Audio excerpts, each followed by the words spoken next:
Bonjour à tous, j'ai fait dire bonsoir par réflexe. Bonjour à tous, bienvenue sur le live de DC Planet pour un nouveau débrief des sorties du mois de septembre. On va aussi faire quelques points sur les news qu'il y a eu durant tout ce mois. Donc voilà, on aura de la VF avec toutes les sorties urbaines, on fera un point sur la série Peacemaker, on aura aussi un petit point sur Batman Aztec qui a fini par sortir. Je m'entends dans l'une de vos. Ah, c'est peut-être moi, attends. Là.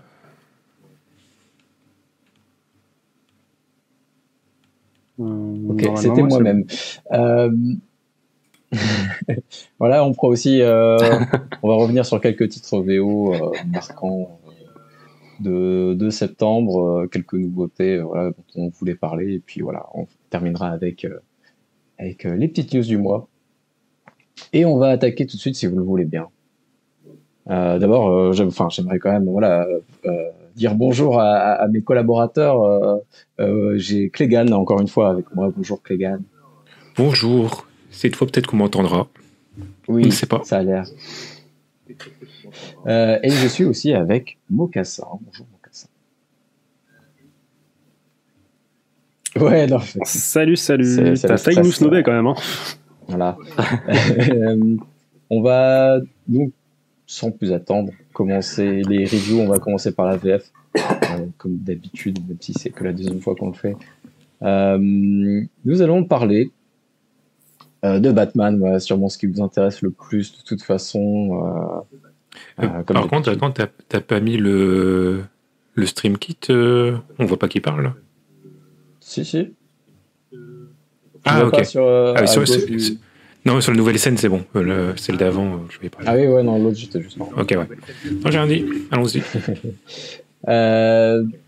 Donc, on va commencer avec une des premières sorties du mois de septembre. Il s'agissait de Batman Dark Patterns, tome 2, qui est donc la suite du tome 1. Lourd. Donc encore, on a déjà un peu parlé de Dark Patterns, donc on va pouvoir y revenir vite fait. C'est donc l'affaire numéro 2. Il s'agit d'une série qui est découpée à chaque fois en 3 numéros qui sont assez indépendants entre eux, mais qui gardent un petit fil rouge. Et là, l'affaire numéro 2, en tout cas, je trouve que c'est la plus intéressante jusque-là, et puis même, qui avons lu un peu la suite. Moi, en tout cas, c'est ma préférée. Il y a vraiment un truc en plus. Clégan, tu l'avais lu, toi, du coup? Moi, je l'ai lu, mais pour le coup, j'ai pas lu la suite, donc je peux pas dire si c'est la meilleure du reste, mais ouais, je l'ai préféré la première. Et donc là, on a le personnage de Scarface qui revient, donc la marionnette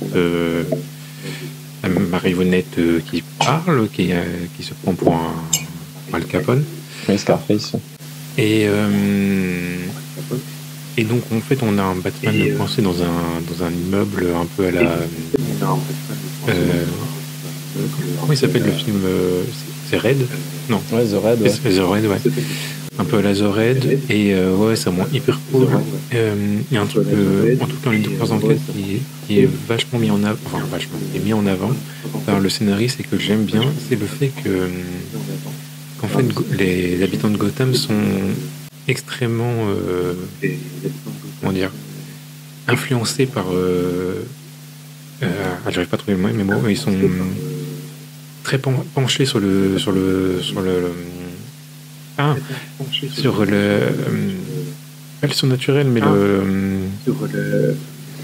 on dit, les gens qui ne veulent pas passer sous des échelles, c'est des gens qui sont superstitieux, voilà, ils sont très superstitieux, ils ont besoin de croire à des espèces de forces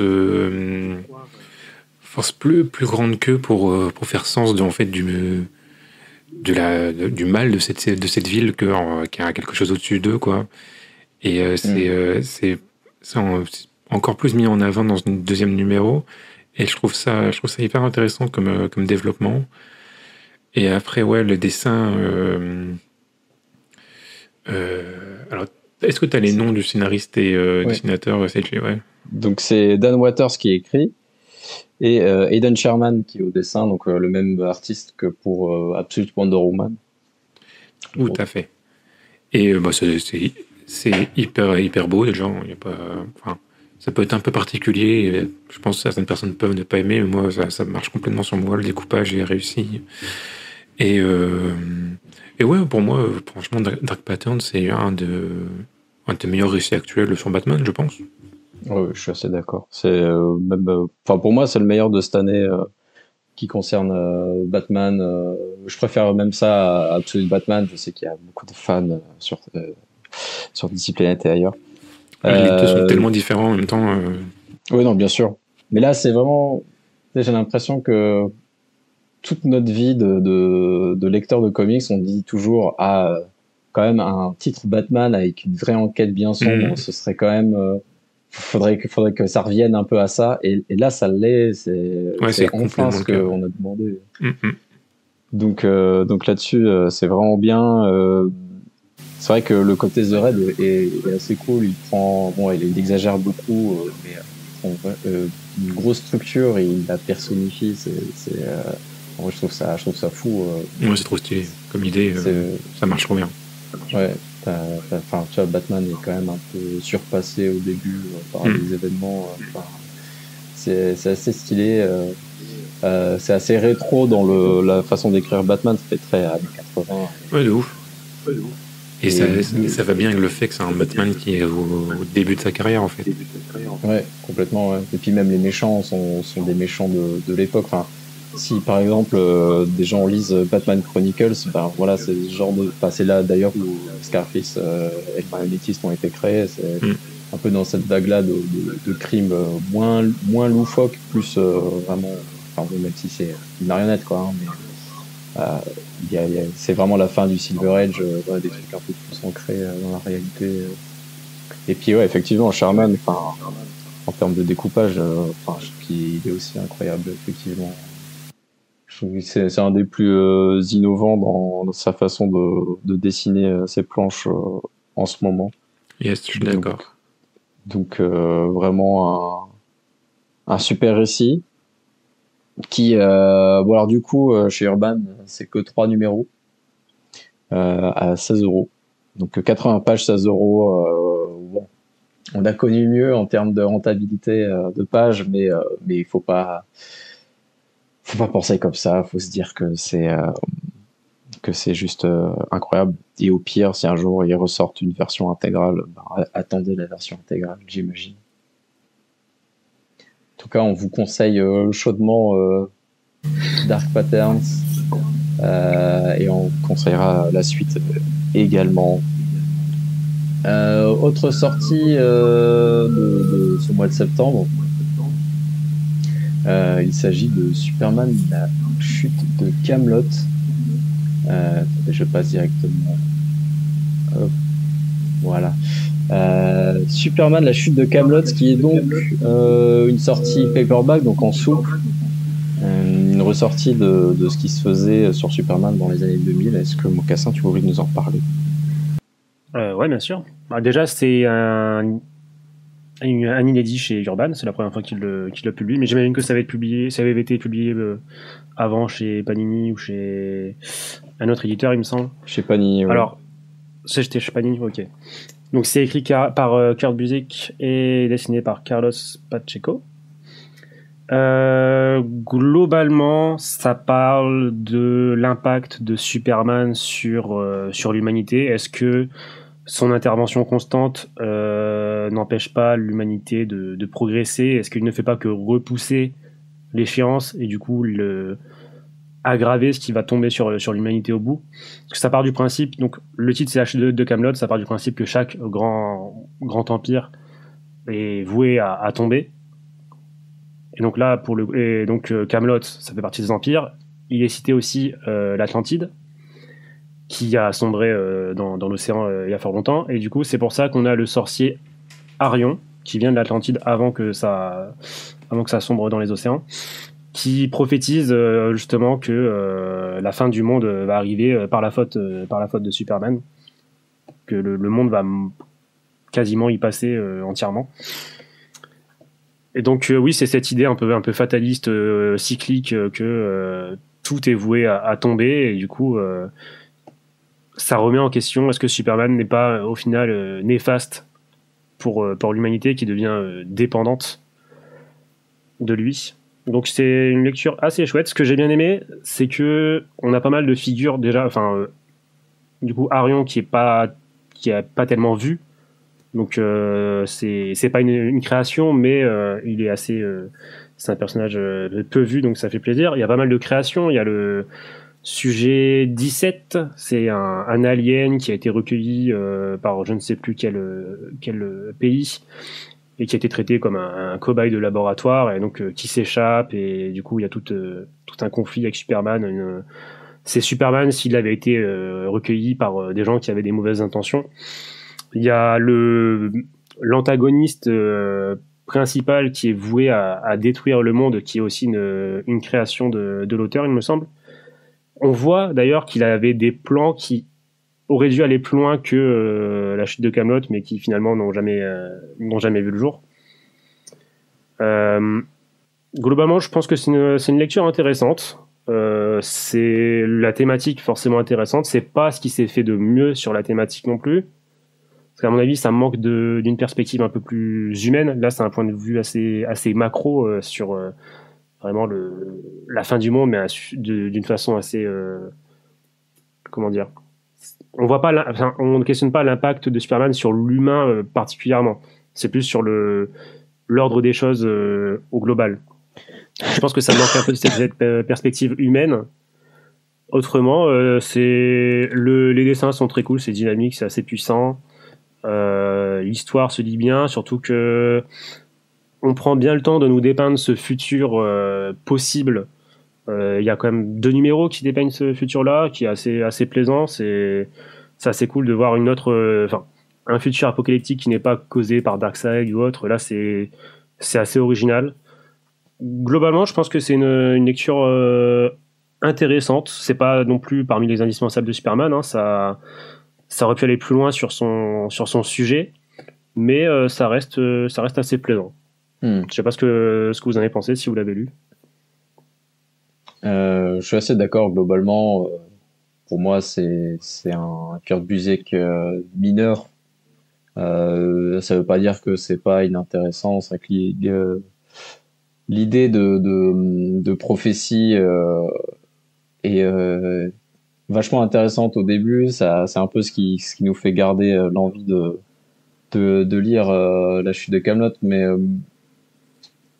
en soi, je sais pas si je me doutais un petit peu de comment Superman allait réagir, et je trouve il se pose pas tant la question, et pas très longtemps en tout cas, sur s'il doit continuer d'agir ou devenir passif, parce que je pense que c'est assez logique de faire le choix qu'il va faire. Après, je trouvais ça intéressant comme lecture. Déjà, c'est un peu dans l'ombre de Geoff Johns, qui faisait Action Comics en même temps, avec toutes les grosses menaces, tout ce qu'on imagine être un récit Superman, ça se passait plutôt chez Jones, qui était publié en même temps. Et là, Busiek, il fait vraiment ce qu'il peut avec ce qu'il a encore sous la main. Alors, le Daily Planet est là, Lois, Jimmy sont là, et c'est intéressant de voir un peu Clark aussi en civil, tout ça. Mais au niveau des menaces, il fait un peu avec il est obligé de créer des trucs lui-même, des personnages qui vont pas spécialement prendre, on ne les reverra pas au-delà de ce récit là. Donc ça joue peut-être aussi sur cet aspect que c'est un récit mineur de Superman, mais en soi c'est quand même bien écrit. Il y a quand même une plume derrière intéressante. C'est bien dessiné, mais c'est clair que je trouve qu'il souffre de la comparaison du Superman de Jones et Gary Frank. Et peut-être un petit manque d'ambition sur le concept qu'il avait, quoi. Mais en soi, voilà, j'ai quand même trouvé ça sympathique aussi. Je pense que pour un fan de Superman, qui a déjà lu un peu tout ce qui se faisait en VF, ça doit être cool de enfin pouvoir lire ça en VF chez Urban, voilà, avec une édition qui est plutôt sympa. Mais du coup, Urban d'ailleurs a ressorti. Enfin, moi qui avais quelque chose encore à dire sur la chute de Kaamelott. Je pense qu'on a fait à peu près le tour.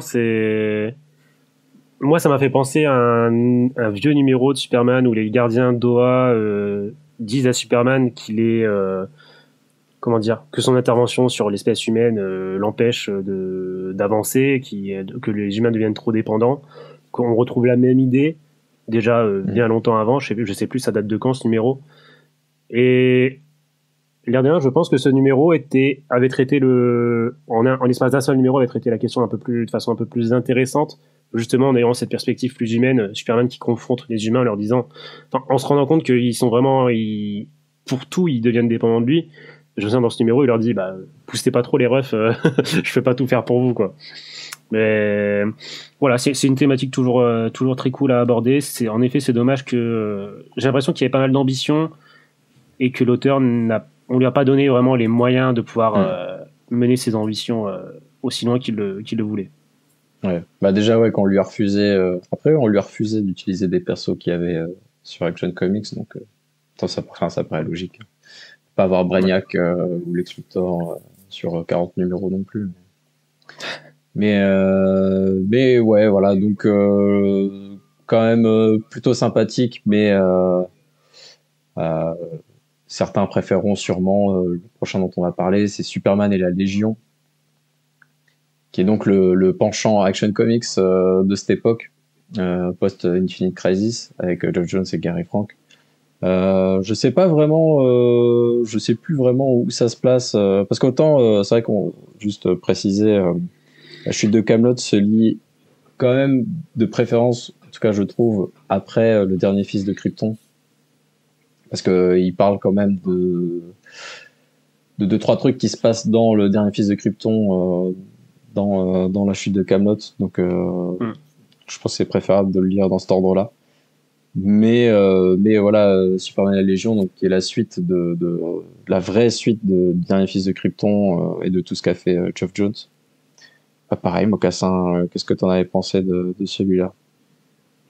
Alors déjà, on est sur un truc un peu moins accessible que la chute de Kaamelott, parce que c'est Geoff Johns qui fait ce qu'il aime bien faire, c'est-à-dire ressortir des concepts et des personnages assez anciens pour les remettre au goût du jour. Mais la Légion, c'est pas forcément quelque chose de très facile à aborder. Alors, dans la première histoire, dessinée par Gary Frank, ça va. Alors, en fait, c'est la Légion qui interpelle Superman pour lui demander son aide, parce que dans le futur, le futur est devenu assez dystopique. On a un climat très xénophobe sur la Terre, alors qu'à la base, la Légion, c'est quand même l'union de tous les peuples, de toutes les planètes. Donc là, ça brise cette idéologie-là, enfin cet idéal-là. Et justement, c'est intéressant parce que dans ce futur, cet idéal xénophobe est prôné en retournant l'image de Superman, c'est-à-dire que on nous raconte que Superman en fait est humain, a reçu ses dons de mère nature, et donc en fait il s'est battu toute sa vie contre les aliens, comme Darkseid, comme Brainiac, etc. C'est plutôt chouette de voir un retournement de jouer avec l'image, de la réécriture de l'histoire. Je trouve ça plutôt chouette. Et c'est pour le coup, oui, ça se lit très bien. Je trouve juste un peu dommage que les ennemis manquent un peu de réelle ambition, mais ça se lit très bien. C'est du très bon Superman, très bien caractérisé, qui rappelle des valeurs assez essentielles du personnage. On a une page où il y a les policiers qui disent mais Superman est pour nous, pas pour les aliens, et t'as Superman qui dit non, je suis pour tout le monde, je me bats pour tout le monde. Et donc c'est très Superman, c'est politique. Oui, c'est politique tout en restant. C'est la politique, on va dire facile, dans le sens où ça se passe dans le futur, donc il n'y a pas trop de c'est pas trop touchy, on va dire. Donc ça, c'est une très très bonne lecture, je trouve. C'est peut-être ce qui s'est fait de mieux dans le... Enfin, une des choses qui s'est fait de mieux dans le run de Jones sur Superman, qui est de toute façon très qualitatif de façon globale. Hein. Et on a une deuxième histoire qui là est quand même bien moins accessible, enfin qui fait suite direct, mais c'est moins accessible parce que c'est une comment dire, une appendice de l'event Final Crisis. Là, on a en gros Superboy Prime. Donc déjà, il faut connaître le personnage. On nous fait un peu son historique, mais bon, c'est un peu compliqué. C'est un personnage qui vient de la première Crisis, qui a perdu sa terre, du coup, qui est devenu cinglé, qui a fait des dingueries, qui a été enfermé et se retrouve libéré par une menace mystérieuse, du coup, qui va décider de s'en prendre à la Légion, enfin, tout ce que représente Superman, donc la Légion qui descend de l'idéal de Superman. Et ça fait intervenir vraiment le multiverse de façon assez... c'est pas, je vais pas dire compliqué, parce que ça reste accessible, c'est du Geoff Johns, c'est pas du Morrison, il essaie de rendre les choses globalement accessibles. Mais disons que la Légion a un historique un peu compliqué. Là, on fait intervenir plusieurs légions en plus. On nous explique à la fin du bouquin, t'as un édito d'Urban qui essaye de faire le point sur chaque version de la Légion, comment elle s'était construite, pourquoi il y a autant de versions, qu'est-ce qui s'est passé avec Kid Flash, qu'est-ce qui s'est passé avec Superboy, etc. Parce que ça fait intervenir pas mal de personnages qui ont un historique un peu compliqué aussi. Donc c'est pas le récit le plus facile à lire, je pense. Et c'est pas forcément facile de s'investir pour autant de personnages qu'on connaît assez peu, au point où on nous rappelle à chaque numéro qui sont les personnages avec une mini-biographie, leur nom, leur planète, leur pouvoir. Mais c'est du Geoff Johns, donc ça reste intéressant dans le sens où c'est toujours bien écrit, c'est toujours généreux. Faut aimer vraiment le côté multiverse un peu bazar, un peu chaotique. Mais ça fonctionne bien, notamment parce que Superboy Prime est un vilain très très simple. Au final, c'est juste un ado vénère, mais qui fonctionne toujours très bien. Parce que c'est une menace assez inarrêtable qui met tout le monde en grande difficulté.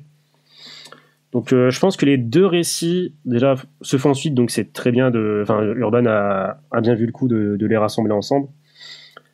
Mais pas là au même niveau d'accessibilité, mais par contre à un niveau qui amène un plaisir différent, mais un plaisir qui est globalement égal si on est fan de Superman, si on aime bien les concepts un peu je vais pas dire farfelus, mais voilà, la Légion, faut accepter de voir des gosses qui sont inspirés, des gosses du futur qui sont inspirés de Superman et qui portent des costumes un peu kitsch et enfin voilà, faut accepter ce genre de délire, mais si on accepte, c'est une lecture assez cool. Et encore une fois, ça permet si on a lu tous les indispensables de Superman, ça permet de lire un peu autre chose, tout en gardant un Superman qui reste bien écrit. Est-ce que j'arrête le monologue. Du coup, si pour quelqu'un qui a jamais lu quelque chose de la Légion, est-ce que c'est ok de commencer avec ça ou pas? Bah, je pense que, de toute façon, la Légion, il n'y a pas grand-chose d'accessible, surtout en France. Donc, je pense que si c'est pas ça, ça sera difficilement autre chose. Oui. Après, comme je disais, Geoff Johns a le mérite d'essayer de rendre les choses un peu accessibles, mais c'est vrai que ça peut être un peu casse-gueule quand même.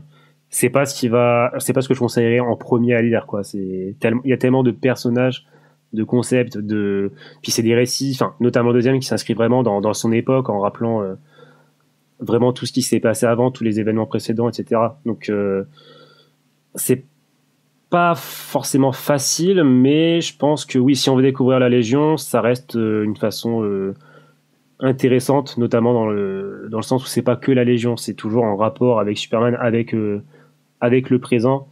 Donc c'est pas un récit vraiment indépendant, ça reste des enjeux qui restent plutôt majeurs.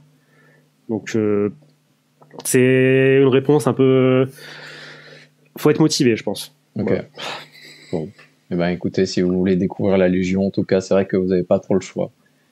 J'ai sorti peut-être oui, Darkness Saga il y a fort longtemps, et puis il y a la version de Bendis qu'on vous conseillera pas. Ah oui, c'est vrai. Donc autant se lancer là-dedans. Et merci en tout cas. C'est quelque chose qu'il faut encore que je rattrape personnellement. On va passer du Je pense coup. que t'es moi. Oui. On va passer du coup au prochain au prochain récit dont on va parler. Il s'agit des New Gods, donc quelque chose de actuel entre guillemets, une sortie récente de DC autour des New Gods. Donc voilà, vous connaissez peut-être un petit peu tout ce qui concerne Darkseid, Orion et compagnie, Mister Miracle. Donc ça va dans la continuité actuelle avec le fait donc que Darkseid n'est plus des nôtres et il va y avoir une petite sorte de prophétie qui va se lancer qui va mettre à mal voilà un peu le statu quo, sachant que les New Gods c'est un peu les professionnels de l'immobilité. Là il va se passer des choses, notamment un peu sur Terre. C'est un récit de Ramvi et de Evan Kegel qu'on a déjà vu ensemble sur Dawn. Clegane, toi tu l'avais lu New Gods? Oui, je l'ai lu. Je ne trouvais plus mon bouton. Je pensais que je t'avais endormi avec mes histoires de Superman. Là. Un peu, mais ça va. Non, ouais, je l'ai lu. Déjà, on peut dire bonjour à l'autre qui vient d'arriver. Salut l'autre. Et donc oui, de toute façon, c'est du Ramvé, donc de base, on part quand même sur un a priori très positif, hein, en général. Oui. Pour l'instant, il n'a pas vraiment déçu, je ne crois pas en tout cas. Faudrait chercher loin, je pense. Ouais. Là, il n'y a rien qui me vient. On est d'accord. Mais donc, oui, au New Gods, ça faisait quand même un sacré moment qu'on n'avait pas eu une série dédiée. Là, je cherche. Je me demande si c'est pas les années 90, la dernière série. Il n'y a pas eu pendant les New 52, on est d'accord? Non. Ouais, on les avait vus dans d'autres séries, quoi. Ouais, voilà, mais ils n'avaient pas eu leur série, peut-être début 2000, je sais plus. Bref. Donc ça faisait un sacré moment. Et en fait, là, Ramvé, il arrive avec l'idée d'un peu tout remettre, tout changer, en fait. C'est l'idée d'avoir les New Gods deviennent un peu les Old Gods et ils sont être remplacés par des New Gods. Et c'est vraiment, moi je trouve ça vraiment, vraiment bien. Graphiquement, la série, elle est très belle.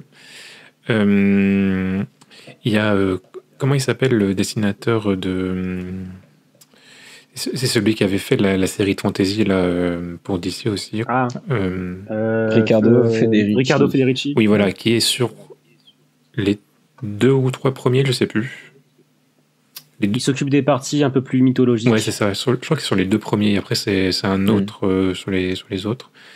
Et en fait, je me faisais la réflexion en lisant, c'est que par moment, en fait, j'avais l'impression plus de lire une BD franco-belge qu'un comics, surtout pendant les phases mythologiques. Il y a un feeling qui est différent de ce que tu peux lire chez DC d'habitude.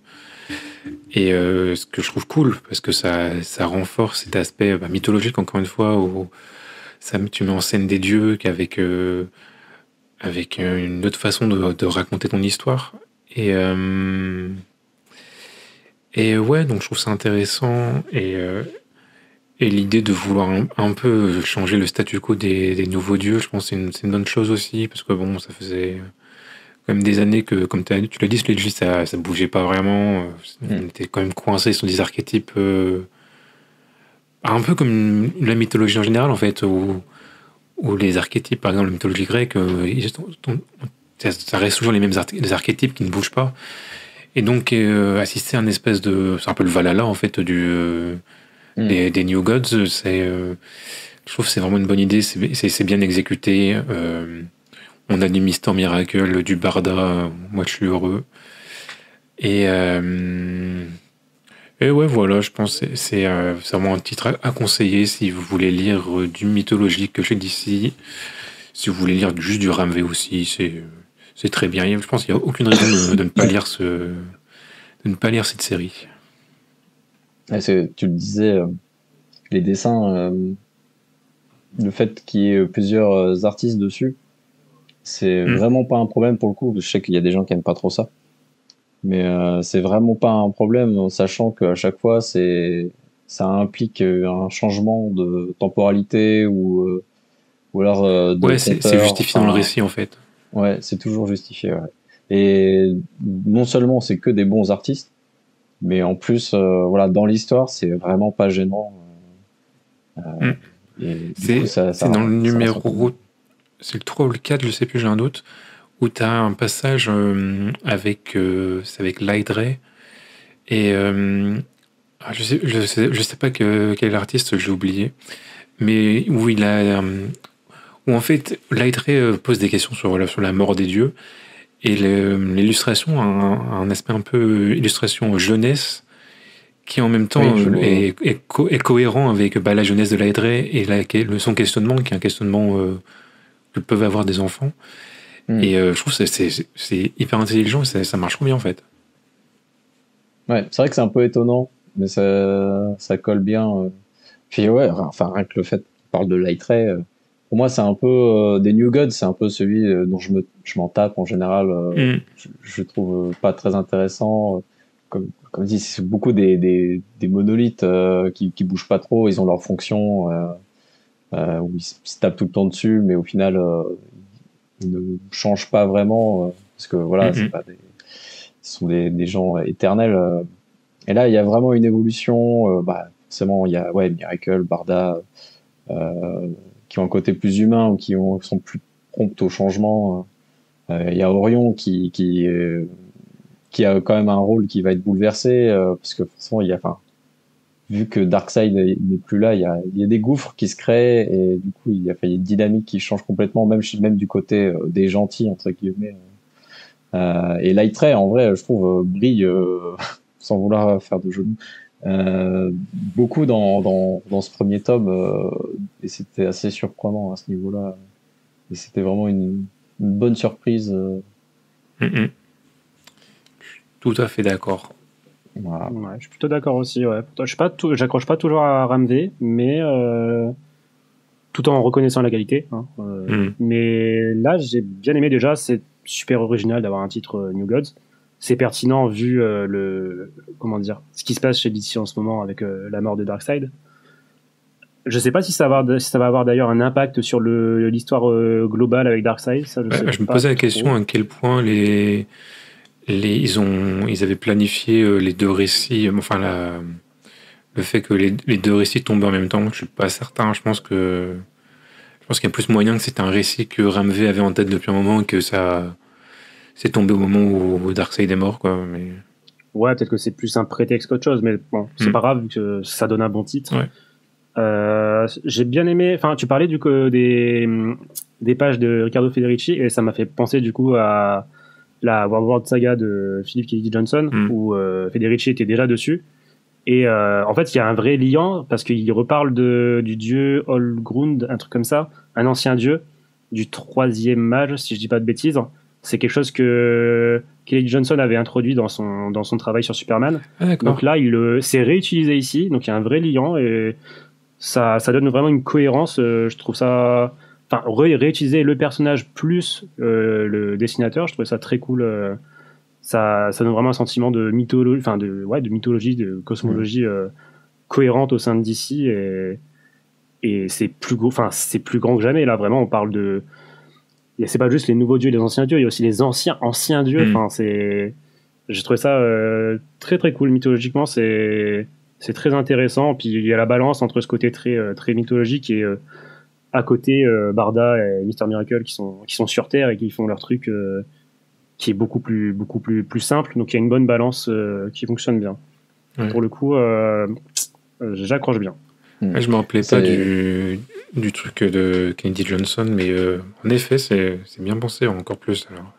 Ouais, mais c'est la preuve aussi que Ramvi fait attention à ce que font les autres. Il se renseigne et il fait des références à des trucs récents, quoi. Ça, c'est quand même cool parce que c'est pas tout le monde qui prend le temps de faire ça. Tom King notamment, mais c'est pas le seul. Hein. oui, c'est qui représente bien ce truc-là. Ouais. Mais du coup, ça fait plaisir qu'il y ait RMV qui fait attention à ce que font ses collaborateurs, parce qu'en plus, voilà, Federici, du coup, comme tu l'as dit, participer. C'est vrai que j'ai complètement zappé que on le voyait sur World World. Mais c'est vrai que du coup, c'est bien vu. Je me demande du coup s'il s'est concerté avec Kenny Johnson, parce que en même temps, Kenny Johnson là a un nouveau titre Superman où il va continuer cette histoire d'ancien dieu, donc je me demande s'il y a une concertation entre eux pour créer un truc cohérent à deux, je sais pas. Je pense qu'il y aura un minimum, ouais. Un petit éditeur qui essaye de faire attention de pas se contredire, quoi. Mais ça, je sais pas, encore une fois. D'ailleurs, c'est le même éditeur sur les deux titres. J'ai pas fait gaffe. Je sais pas du tout. Ça, j'ai pas fait attention. Mais ouais, en tout cas, voilà, New Gods, très conceptuel et en même temps très efficace. Enfin, il y a le côté évidemment, comment dire, identitaire, crise d'identité un peu des dieux. À quoi je sers en tant que divinité, qu'est-ce qui fait de moi un dieu, tout ça. Et d'un autre côté, il y a des personnages plus humains qui sont un peu plutôt sur il y a une histoire de protection, un peu ils se font pourchasser. Je trouve qu'il y a du coup plusieurs niveaux, parce que je sais que Ramvi il a tendance à être très conceptuel et des fois il y a vraiment que le concept et c'est un peu hardcore. Enfin, je pense à Resurrection Man. C'est vrai, enfin c'est magnifique comme truc, mais il n'y a pas de niveau de lecture plus simple pour t'accrocher tout de suite. Alors que New Gods arrive à faire vraiment tous les niveaux. Genre il se passe un truc que tu peux tout de suite accrocher, et derrière il y a des narrations beaucoup plus compliquées sur sur les valeurs des dieux, tout ça. Donc en vrai de Ramvi, je pense que c'est un de ses meilleurs trucs. Allez, la série n'est pas finie, hein, même en vue. Bientôt, elle l'est bientôt. Honnêtement, je pense que c'est un des meilleurs trucs qu'il a écrit chez DC ever, quoi. Voilà, je sais pas ce que vous en pensez. Non, non, je suis plutôt d'accord, parce que comme j'ai pas toujours accroché à ce qu'il a fait chez DC, là, pour le coup, c'est peut-être plus simple parce que c'est un univers moins vu, moins utilisé, donc peut-être que c'est peut-être pour ça que j'accroche plus. Comme il a une patte très, très marquée, cet auteur, peut-être pour ça que j'accroche plus sur un truc moins marqué déjà de base. Ok. En tout cas, voilà, on conseille tous chaudement New Gods. Et, on va passer à la dernière sortie VF qui concerne DC Comics en septembre, et pas des moindres, c'est quand même un projet assez particulier puisqu'il s'agit de Wonder Woman Harley Quinn, La souffrance et le don, qui est donc un projet français. Alors attendez, je vais chercher le nom des scénaristes. Parce que c'est des Français, mais honnêtement, c'est des gens que je ne connaissais pas. Je ne sais pas vraiment ce qu'ils ont fait avant. C'est Sylvain Runberg, l'auteur, il me semble, qui avait fait... chez DC, il avait fait la partie dans Superman The World, dans l'anthologie, il avait fait la partie française. Ah oui, déjà à l'époque, ok. Ouais. Mickey Montelot. Oui, c'est ça, ouais. Voilà, du coup, un récit assez court, hein, finalement, il est pas très long, il fait 128 pages, où Harley Quinn va atterrir sur Themyscira, ce qui va poser problème. Et autre problème, il y a une Amazone qui est enceinte, ce qui est évidemment problématique pour une île remplie de femmes qui ne sont pas censées approcher les hommes. Est-ce que Cassien, tu voulais nous parler de ce récit-là? Ouais, moi je l'attends. Enfin, on a pu voir dans la dernière FAQ d'Urban que des gens étaient pas très contents qu'un nouveau truc soit publié et qu'ils auraient préféré des rééditions de trucs américains. Pour le coup, j'étais assez emballé l'idée de voir un truc français. Oui, c'est quand même une chance. Une chance super, qui. Hein. Comment ? L'idée, elle est super. Je comprends pas pourquoi. Fou. Au contraire, on devait être tellement fiers, heureux d'avoir ça. Bah oui, c'est pas tous les pays qui ont cette opportunité, donc ouais, c'est vraiment une chance. Je trouve que l'histoire proposée n'est pas à la hauteur de cette chance, justement. J'ai trouvé ça sympa, surtout dans ses idées de départ, le côté Amazon enceinte alors que les Amazones sont censées être stériles. Du coup, ça remet un peu en question les fondations des Amazones sur ce que leur reine leur a dit, sur ce qui s'est passé dans leur histoire. Je trouvais ça sympa. Maintenant, à partir du moment où Harley Quinn débarque, ça m'a laissé déjà un peu perplexe parce que je trouvais que ça s'intégrait pas ultra bien dans le tout, même si le côté, enfin, ça met en avant le côté sororité des Amazones, les femmes qui s'entraident entre elles, etc. Ça, c'est plutôt chouette. Mais j'ai pas été spécialement convaincu par l'écriture d'Harley Quinn, qui peut-être parce qu'en fait ça a effectué un retour en arrière par rapport à nous, lecteurs habituels de DC. C'est-à-dire que Harley Quinn vient tout juste de quitter le Joker et est tout juste en train de s'émanciper, alors que nous on la connaît déjà émancipée depuis un bail. Et du coup, j'ai pas trouvé ça ultra percutant, surtout que j'ai trouvé que les dialogues manquaient naturels. Il y a beaucoup de dialogues qui font très exposition sur le passé des personnages, sur d'où ils viennent, ce qu'ils font, ce qu'ils veulent. C'est vrai que ça manquait un peu de naturel, notamment sur Harley. Je trouve que parce que du coup, l'idée du récit, c'est de mettre un peu en discorde la société Amazon. Je trouvais que ça fonctionnait bien pendant la moitié du récit. Ça fonctionnait plutôt bien, c'était plutôt organique. Mais à partir du moment où on commence à vouloir résoudre les choses, j'étais moins convaincu par les différentes choses qui sont avancées. J'ai notamment la conclusion, j'ai trouvé trop chaotique et trop déjà vu, c'est trop banal en fait, à mon sens. Alors que justement avec un récit français, on aurait pu, c'était l'occasion de proposer quelque chose de différent justement. Et j'ai trouvé aussi qu'il y avait un peu trop de fan service, dans le sens où les auteurs l'auteur et le dessinateur se font vraiment plaisir en mettant les personnages qu'ils rêvent de voir, sans que ce soit forcément toujours très justifié ou toujours très bien justifié.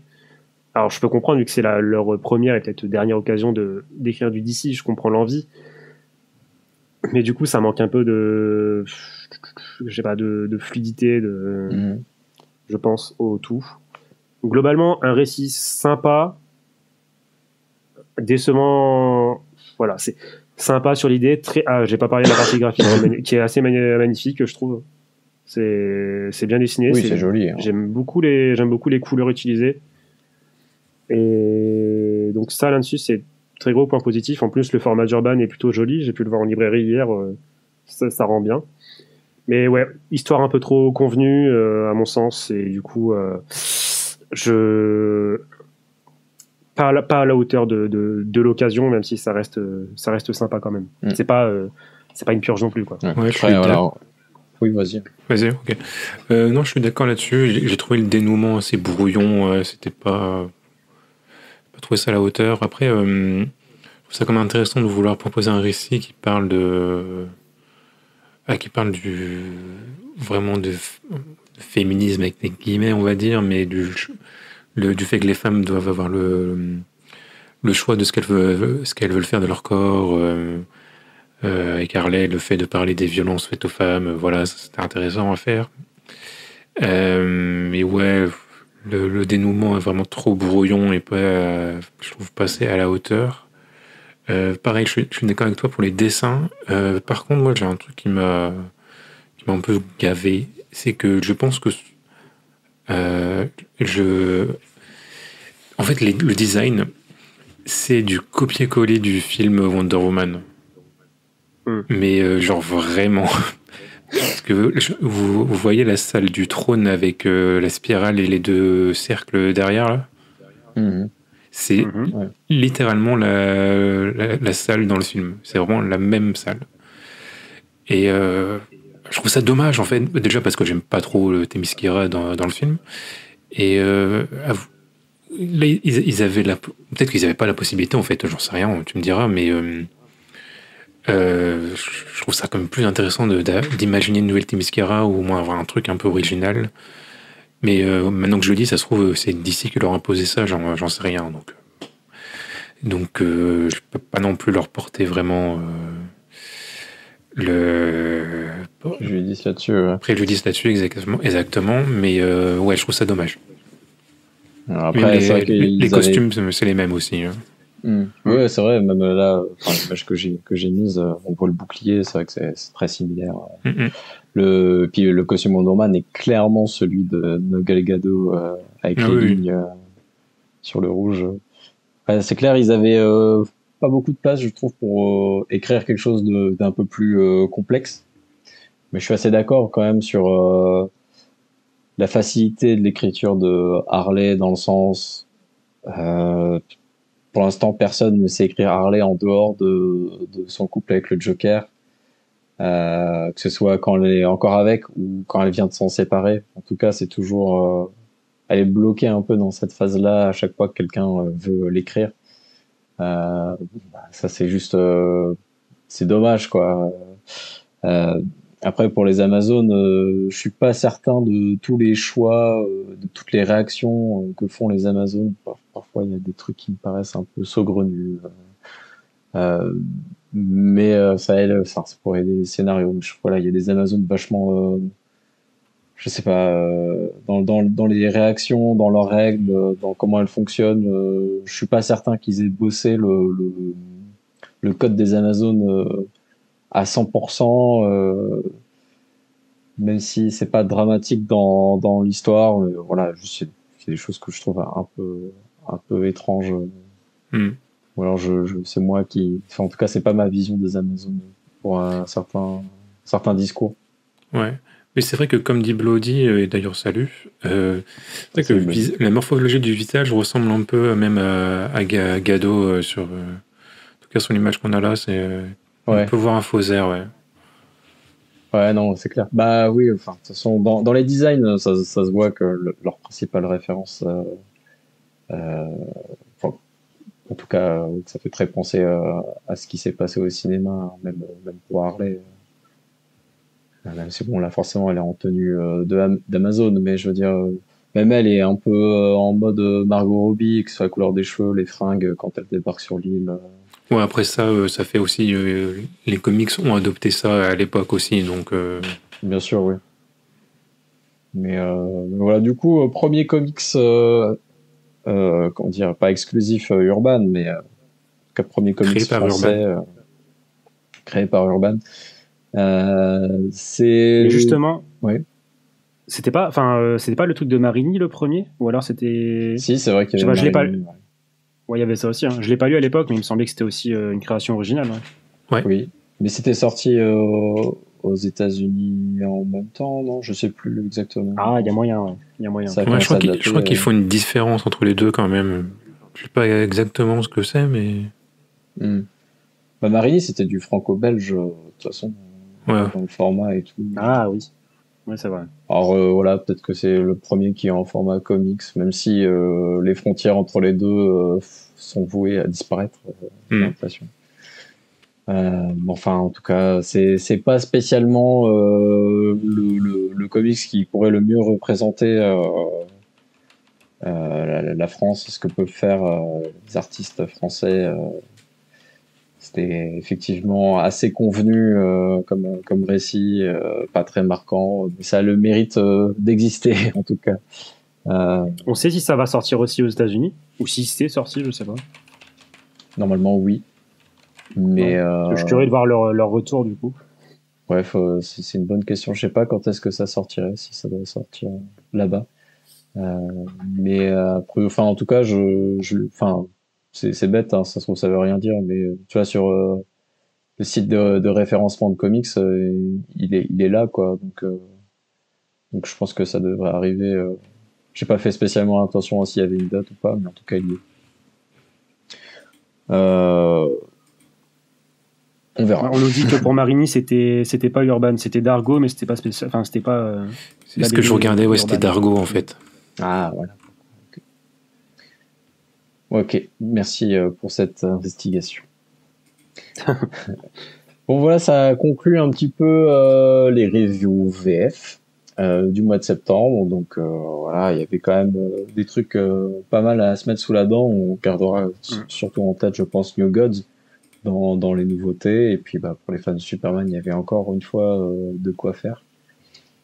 Et puis Dark Patterns, évidemment, qu'on conseillera encore et toujours. On va passer au film qui est sorti en septembre. Et il s'agit de Batman Aztec. Donc film d'animation dont on parle depuis fort longtemps. Ça fait plusieurs années que ça a été annoncé. C'était un point où on pensait qu'il n'allait jamais exister. Et finalement, le voilà, il est disponible et nous l'avons vu. Batman Aztec qui finalement ne va pas spécialement plus loin que ce que vous imaginez. Je trouve que c'est un film qui en fait s'écrit tout seul. N'importe qui s'imagine Batman Aztec, je pense que vous avez plus ou moins le scénario du film en tête. Voilà, les colons arrivent, ce sont des méchants et évidemment que c'en est. Et voilà, du coup, quelqu'un devient une sorte de Batman lié à une divinité chauve-souris. Voilà, on retrouve des personnages emblématiques de Gotham transposés dans ce contexte historique. Vous pouvez le voir sur l'affiche, il y a une sorte de double face. Ça ne va pas plus loin que ça en fait, hein. Ce qui ne rend pas ça forcément mauvais, même si l'animation elle est quand même très spéciale. Moi, je sais que j'adhère pas du tout, même s'il y a deux trois moments un peu cool, mais c'est pas une animation à laquelle j'adhère vraiment. Et du coup le scénario, c'est très très convenu là aussi quoi.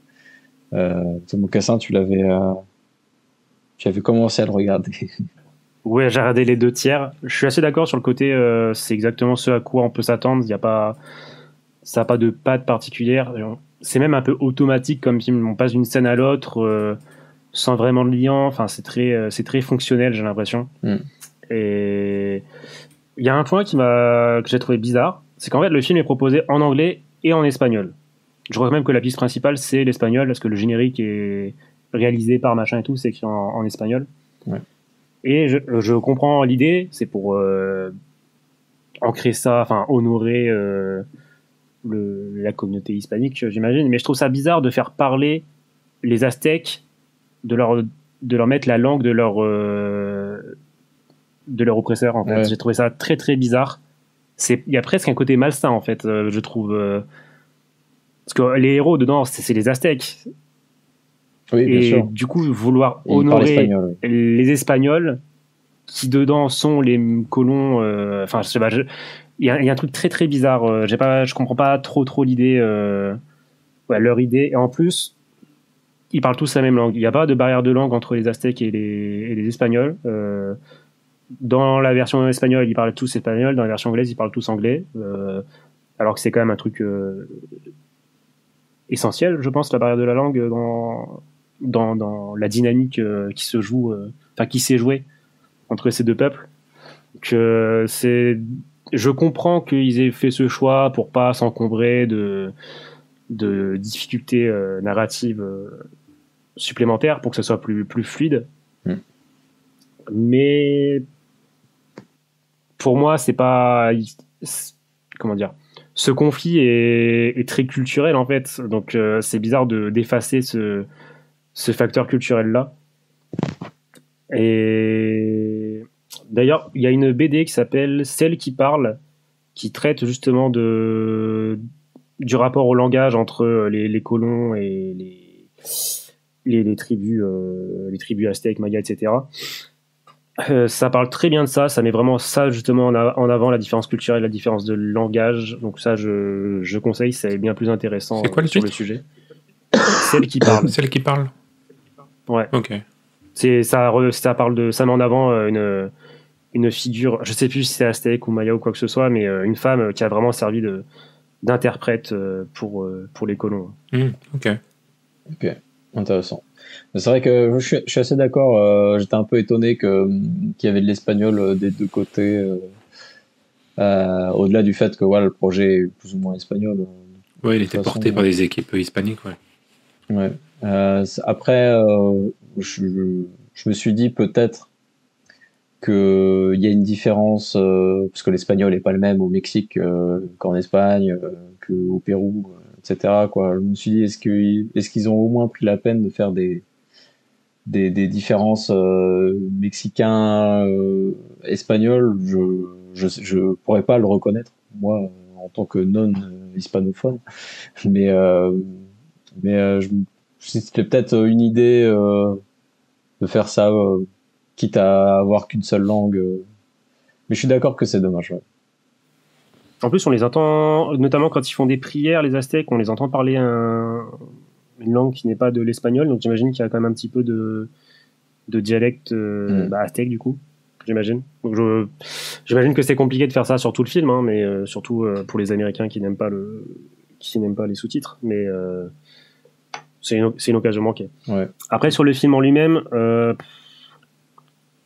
je suis pas fan du fait de retrouver toute la galerie de Batman dans un film aussi court qui raconte les origines d'un nouveau Batman.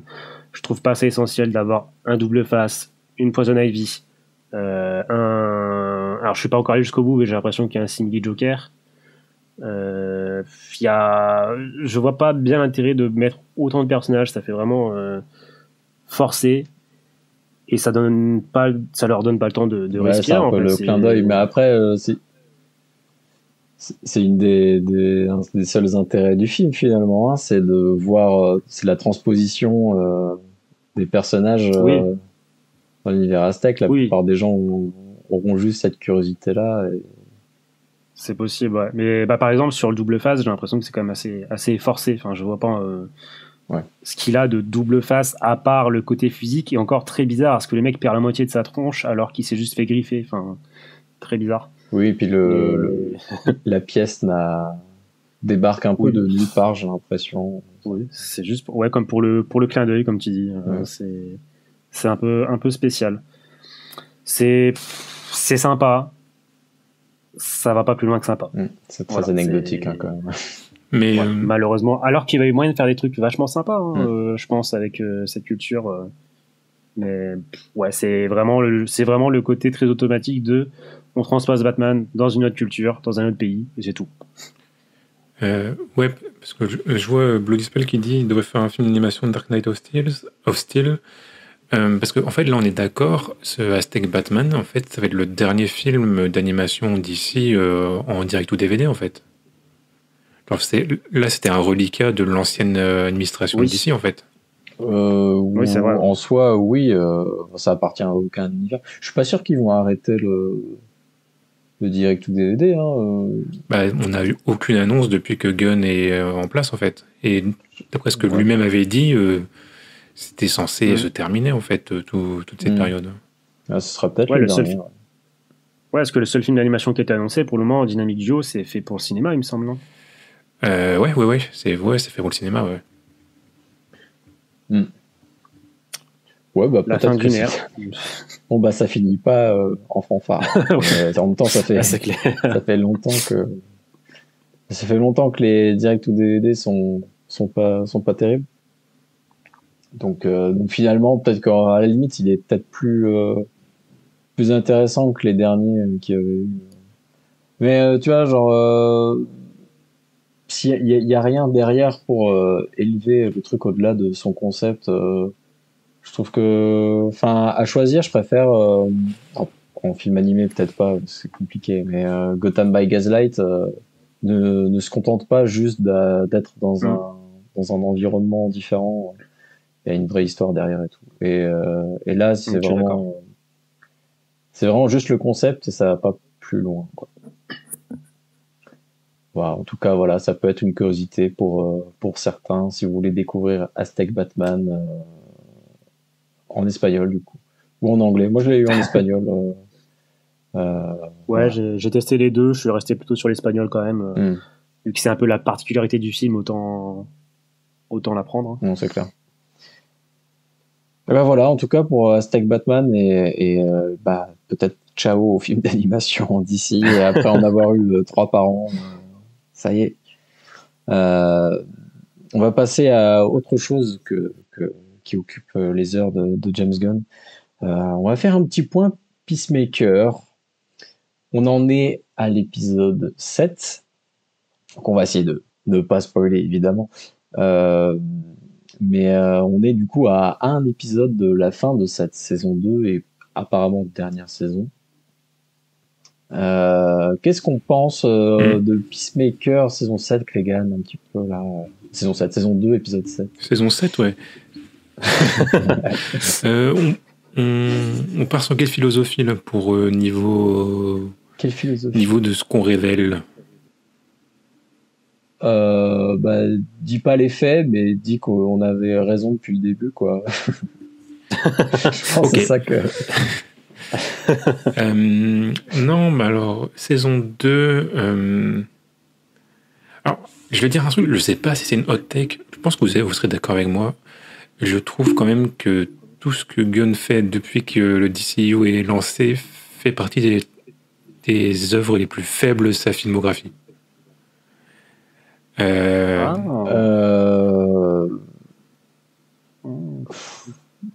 Ouais. Je sais pas trop. Bah, je peux. Vas-y. Développe, s'il te plaît. Ouais, vas-y, j'y vais. En fait, pour moi, la saison 2 de Peacemaker est en dessous, est clairement en dessous de la saison 1. Si ce n'est le fait que John Cena est excellent dedans, vraiment, il fait une performance géniale, du début à la fin. En fait, en regardant la saison 2, j'ai eu la même sensation qu'en regardant les séries Marvel liées au MCU, pas celles qui étaient faites par Netflix, où en fait j'ai l'impression de regarder un film de 2h30 qui a été étiré au max pour rentrer dans une saison de 4 heures. Et on a les 5 premiers épisodes de la saison 2 qui ne servent pas à grand chose et qui sont vraiment lents et qui durent une demi-heure chacun. Et en fait, le tout aurait pu être condensé en 2 épisodes, en fait. Et ça, c'est assez relou. Et, c'est vrai qu'en plus, il dure 30 minutes. Les épisodes. Oui, ils durent tous 30 minutes. Et vraiment, on a l'impression qu'il ne s'est rien passé entre chaque épisode. À part là, dernièrement. Ouais, les 2 derniers épisodes, en fait. C'est là qu'il commençait à se passer des choses. Et autant je suis pas contre les épisodes un peu centrés sur les personnages où il se passe pas grand chose, mais au bout d'un moment, ça saoule, quoi. C'est pas ce que j'attends vraiment d'une série Peacemaker. Ouais, là, je suis d'accord, la saison 1 était bien mieux, il se passait plus de trucs, elle était plus trash, elle était mieux. Et ouais, personnellement, je trouve que pour moi, j'ai aimé Superman, on est d'accord, mais je trouve que en termes de film lui-même, il est en dessous d'un The Suicide Squad ou même que des Gardiens, en fait. Et Creature Commandos, j'ai trouvé ça sympa, mais ça m'a pas transcendé non plus. Et je trouve que je sais pas si Gunn fait trop de choses, qu'il écrit trop de trucs en même temps. Mais pour moi, il y a une chute de qualité dans ce qu'il fait qui n'est pas horrible. Voilà, je vais pas non plus abuser. Ça se regarde toujours très bien. Il y a toujours des scènes très très cool. Mais pour moi, c'est assez visible que c'est pas à la hauteur de ce qu'il pouvait faire auparavant. C'est vrai que je parlerai pas de chute. Je trouve ça un peu dramatique. Ouais, oui, c'est peut-être un peu non, mais il y a une chute n'est pas forcément grande. Tu peux faire une chute d'un trottoir. Mais je suis d'accord que les Gardiens sont largement mieux écrits que Superman, notamment le 1 et le 3. Après, c'est un détail. C'est mieux écrit que Superman. Creature Commandos, effectivement, c'est du divertissement en soi. Tu passes vite à autre chose, même s'il y a 2-3 trucs qui sont vraiment cool à voir. C'est pas très profond, quoi. Ouais, c'est ça. Peacemaker l'est pas non plus dans cette saison 2. La série fonctionne sur un ressort scénaristique que plein de gens ont vu venir assez rapidement. Et je suis assez, enfin, ça me fait rire parce que du coup, moi, c'est un peu, j'ai compris Peacemaker quand il le découvre ce twist. Parce que moi, les premiers épisodes, je m'étais pas du tout fait de réflexion là-dessus. Et du coup, c'est en voyant tout le monde dire, mais vous vous rendez pas compte de ça? Et j'étais genre, ah mais c'est vrai. Mais du coup, il a vraiment la même chose, bon, en exagéré quoi. J'aurais peut-être repéré certains indices visuels qui étaient présents dans l'épisode 7. La scène avec la fresque, elle m'a fait rire. Ouais, c'était sympa ça. Mais franchement, c'était une scène digne d'un film des As en fait. Ouais, grave. C'est vrai. Ouais, mais du coup, ouais, il y a beaucoup de trucs à jeter quand même. Enfin, ça pourrait être beaucoup plus court. Créature Commando, c'est vrai que c'est assez faible quand il pense au-delà de G.I. Robot et de trois moments un peu sympas. Mais c'est un peu trashouille, donc ça reste intéressant à regarder. Superman, c'est quand même c'est un truc que je trouve qu'il tient la route quand même malgré tout, mais par contre oui, les gardiens c'est mieux, ça je suis d'accord avec toi, et j'avoue avoir hâte de voir quelqu'un d'autre sur le DCU ouais, que James Gunn, parce qu'il a quand même genre c'est vrai que James Gunn c'est pas le réalisateur préféré de qui que ce soit quoi, enfin il y a des gens qui ont une patte beaucoup plus marquée, donc ouais, j'ai bien hâte de voir comment ça va se passer avec les autres réalisateurs. Avoir du Supergirl, le Lanterns l'année prochaine, ouais, ça porte un peu de sang neuf qui, je pense, sera le bienvenu. Voilà, ça c'est quand même. Je pense là-dessus, je te rejoins aussi, quoi. Maintenant, c'est pas désagréable Peacemaker à regarder. Non, du tout. C'est pas ce que je dis. Justement parce que c'est court, parce que si c'était des épisodes de 1 heure, ça serait insupportable, quoi. Mais ça, ouais, je trouve quand même, je suis assez content de chaque fois de commencer mon épisode. En plus, forcément, on en parle tous sur le Discord et tout, c'est sympa. Mais je suis d'accord que c'est, enfin, je veux dire, tu compares ça, peut-être que faudrait peut-être pas comparer avec la série sur le pingouin qu'on a eu, mais il y a rien, enfin, il y a Penguin lui met une distance en termes de qualité qui est phénoménale, quoi. Ça c'est clair. Ce qui est une raison de plus qui me fout un peu le seum de savoir que il y a un monde où l'univers The Batman va être sacrifié pour le DCU. Sacrifié, je sais pas. De toute façon, enfin, moi je l'ai déjà dit et je le redis. Au bout d'un moment, il va pas pouvoir avoir deux univers Batman qui vont coexister. Ça ne marchera pas. Donc à un moment, il va falloir faire des choix. Est-ce que Matt Reeves voulait vraiment développer tout un univers?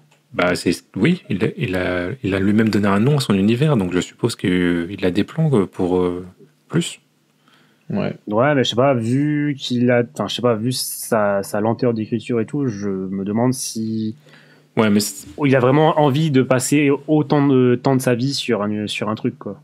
Ça, je pense que lui-même, lui seul le sait, mais après sa lenteur, visiblement, de ce qu'on en sait, elle est due à autre chose que le simple fait que ce soit pas un scénariste très lent, très rapide.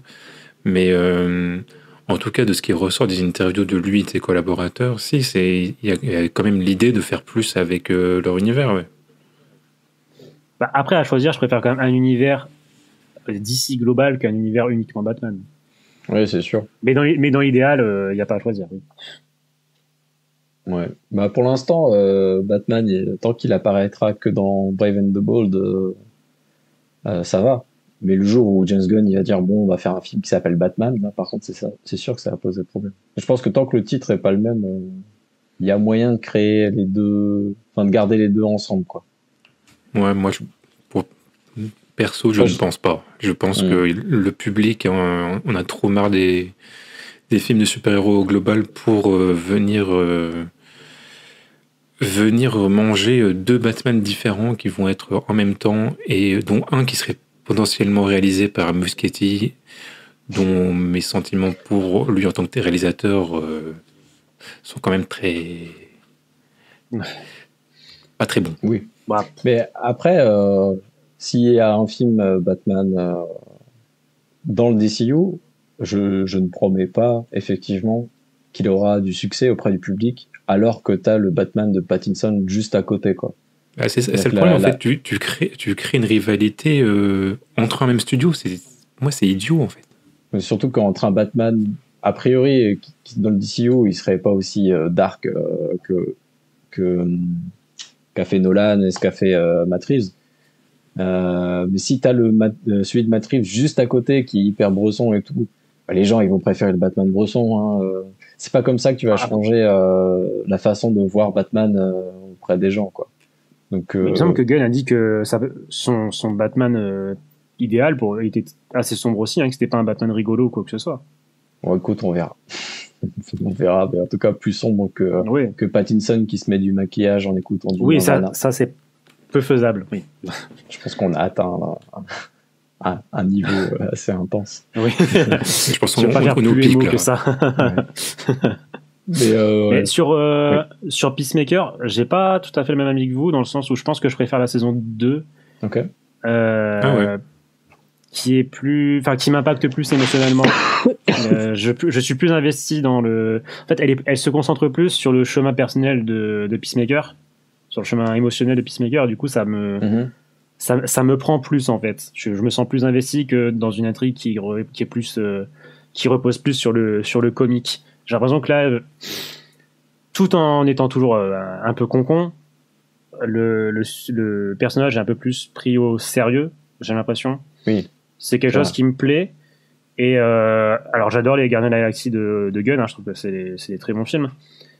Mais Gunn ne m'a jamais autant touché que dans Superman et dans la saison 2 de Peacemaker, tu vois. Alors, je dis pas non plus que je suis là en train de chialer devant mon écran, mais Ouais, franchement, les Gardiens 3, ça t'a pas touché les scènes avec Rocket ? Si, bien sûr, mais c'est. J'ai envie de dire c'est facile. C'est plus facile, tu vois, les animaux, voilà, forcément. Mais en termes de... Là, c'est plus touché par les valeurs humaines que peuvent dégager les personnages. Par exemple, dans le dernier épisode, ne serait-ce que... Quoi, il ne faut pas spoiler, hein, mais oui. La scène du daron, on va dire, ouais. elle m'a touché, alors que c'est court, alors que c'est pas non plus... Mais j'ai trouvé ça assez touchant, même ce qui en suit avec la performance de John Cena... émotionnellement ça fonctionne bien, et j'aime bien aussi. Alors Gunn dit qu'il a pas vocation à faire des choses politiques, qu'il veut avant tout raconter une bonne histoire, avec de l'émotion, que le reste le politique c'est secondaire. Mais je trouve que ne serait-ce que en faisant ce que lui il fait dans cette saison, sans forcément vouloir explorer politiquement quelque chose, il amène plein d'idées intéressantes sur le fait que Peacemaker ne réalise pas ce qui se passe. Je trouve que déjà rien que ça dit pas mal de choses sur nous, sur notre monde. Je trouve que sans vouloir aller très loin, il arrive à apporter pas mal d'idées intéressantes, de choses, sans forcément explorer. Il y a quelque chose d'un peu complexe qui se dessine, quoi. Et c'est quelque chose que j'apprécie bien. Bon, c'est clair qu'en termes d'écriture du personnage principal, c'est clairement mieux développé ici. C'est juste, il n'y a pas besoin d'autant d'épisodes pour faire ça, quoi. Mais, oui, en soi, oui, tu peux le condenser. Oui. Il a beaucoup plus. Quand il commence à avoir des remords par rapport à ce qui s'est passé dans The Suicide Squad, c'est déjà un début, quoi. Le personnage est vraiment devenu sympa. C'est plus un gros con comme ça a pu être avant. Jolie rédemption en tout cas, ça c'est clair. Voilà. Voilà ce qu'on pense de Peacemaker. Il reste plus qu'un épisode et puis après c'est terminé. Bon, a priori censé avoir encore des surprises, je sais pas. Le dernier épisode, il doit durer 50 minutes, je crois. Ok. 57, il me semble. 57, ouais. Waouh. Bah tant mieux, il y aura peut-être des choses à dire, que ça va conclure. Vu que c'est censé amorcer la suite du DCU, oui, vaut mieux qu'il soit un peu plus long. Hein. Eh bien, on va passer sur quelques sorties qui sont sorties en VO. Donc, pour ceux qui lisent de la VO, c'est votre moment. On va commencer avec un titre bon qui a fait beaucoup parler de lui. Ça veut pas dire que c'est le meilleur qu'on a lu ce mois-ci. Il s'agit de Deadpool Batman, le retour des crossovers DC Marvel, incroyable. On a attendu ça pendant presque 20 ans, ou pas. Mais en tout cas, on n'avait peut-être pas attendu ce duo-là. Là-dessus, je pense que c'est clair. Et en plus, avec Zeb Wells à l'écriture, vraiment merci Marvel de nous filer votre meilleur scénariste. Vraiment, fallait pas. Hein. Bon, Mocassin, tu l'avais lu, toi, ce one-shot Je l'ai lu, et j'ai envie de dire que le constat global est un peu le même que sur le Wonder Woman Harley Quinn, c'est-à-dire que c'est pas à la hauteur de l'occasion. Oui. Alors c'est vrai, j'ai pas passé un mauvais moment. L'histoire Deadpool Batman est fun, à défaut de raconter vraiment quelque chose. Je trouve ça plutôt rigolo quand même. Donc ça se lit bien. Après, ils ont voulu faire plus de crossovers en backup, mais du coup c'est des crossovers de 3 à 4 pages, ce qui permet pas grand chose. Il y en a des horribles. Frank Miller, merci. Il y en a des plutôt sympas. Green Arrow, Daredevil, c'est sympa. Wonder Woman, Captain America, ça raconte rien du tout, mais c'est un peu touchant. Voilà, ça, c'est pas incroyable, hein. Clairement, on n'est pas sur un numéro incontournable. Ça existe, c'est sympa, ça va pas plus loin. Ouais. Pour moi, on est à un niveau, ça va peut-être pas parler comme truc, mais on est à un niveau de cinématique de fin de personnages de jeux de combat, tu sais, genre, c'est cool quand c'est ta petite récompense, mais en fait, ça ne sert absolument à rien, ni pour le personnage, ni pour l'histoire du jeu. C'est vraiment des toutes petites histoires, vraiment juste pour le fun, juste pour dire qu'on l'a fait, et puis en fait, ça ne sert absolument à rien, ça ne raconte absolument rien. C'est vraiment juste du fan service, quoi. Même si j'ai apprécié voir Crypto et Jeff, le requin, Ah oui. Jouer au volley ensemble, mais ça ne sert à rien du tout. Et tous les autres sont un peu comme ça. Voilà, si, voilà, il y a le logo, je trouve ça un peu rigolo, parce que j'aimais bien Amalgame, mais mélanger des personnages comme ça, je trouve ça plus intéressant que juste se faire rencontrer deux personnages qui ont 2-3 similarités. Mais ça, c'est vraiment, ça ne sert à rien. Deadpool Batman, je trouve que c'est un duo qui ne colle pas du tout ensemble. Et du coup, j'ai pas trouvé ça vraiment très intéressant. L'humour de Deadpool ne m'atteint plus vraiment. J'avoue, je suis peut-être un peu aigri, mais peut-être juste un peu marre de l'avoir vu. Mais c'est vraiment pas un crossover que je retiendrai. Alors après, forcément, voilà, l'équipe vend pas du rêve non plus. Donc, en fait, c'est traité comme un crossover banal, alors que ça devrait il devrait mettre plus de moyens que pour des crossovers à la con. Enfin, à la con. Bien. Normalement, un crossover DC Marvel, c'est censé être plus événementiel, plus unique qu'un crossover avec Sonic ou avec KFC ou je sais pas quoi. Enfin, ça devrait être traité mieux que ça. ouais. Oui, c'est clair. Plus d'efforts sur le crossover avec Sonic qu'avec ça. Mais tellement. Je l'ai pas encore lu, mais tellement. Je viens de croire. C'était trop bien d'ici Sonic. Vraiment, j'avais vraiment kiffé ce truc. Mais ouais, non, c'est vrai, ils auraient dû faire un truc un peu plus construit ou un peu plus iconique, quoi. Bon là, ouais, c'est sympa voir que Batman il arrive à maîtriser Deadpool très rapidement, voilà, mais ça a très peu d'intérêt. Enfin, je pense que j'ai peut-être un peu plus d'espoir pour le Batman Deadpool, un peu l'autre penchant de ce crossover, parce qu'il y a Morrison, quoi. Mais au-delà des couvertures, en fait, je pense que les récits à l'intérieur sont aussi intéressants que les couvertures. du comics. Voilà. Bon.